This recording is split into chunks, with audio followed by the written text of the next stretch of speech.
సమాజంలో తెలంగాణ సమాజం కానీ భారత సమాజం కానీ అన్ని చాలా వరకు ఉన్నత కుటుంబాలు ఏవి ఉండవు. అన్ని బడుగు బలహీన వర్గాలు రెక్కాడితే కానీ దొక్కాడని కుటుంబాలే ఉంటాయి.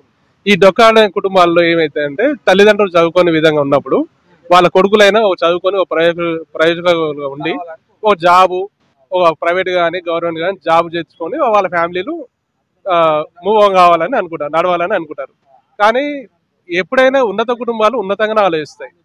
బలుగు బలహీన వర్గాలు ఏమైతే అంటే మనకి అలా మన దగ్గర డబ్బులు లేవు, మనకి ఈ రాజకీయాలు వద్దు, ఈ లొచ్చొద్దు, పక్కనతో ఒక మాట పడే పంతం ఉండదు, ఒకడు మాట అంటే కూడా పడని స్వభావాలు ఉంటాయి. అలాంటి పంతాల మీరు పోవద్దు, ఓ మంచి జాబ్ తీసుకోరి, చదువుకున్నారు కాబట్టి ఒక జాబ్ చేసుకోండి, మంచిగా బతుకురి, పెళ్లి చేసుకోండి అనే ఉద్దేశంలో ఉంటారు, స్వభావం ఉంటది. కానీ ఇప్పుడున్న మారుతున్న కాలంలో మనకు ఒక కుటుంబంలో డాక్టరు, లాయరు, ఒక న్యాయవాది అట్లా ఉండాలి, పోలీసు కావాలని అనుకుంటారు. కానీ ఏ నాడైనా ఒక కుటుంబం నుంచి ఒక తల్లిదండ్రులు నువ్వు రాజకీయ నాయకుడు కావాలి, నువ్వు ప్రజల సమస్యలను ఎదుర్కోవాలి అని ఓ పంతాలు ఎప్పుడైతే మారుతుందో ఈ సమాజం అప్పుడు మారుతుంది.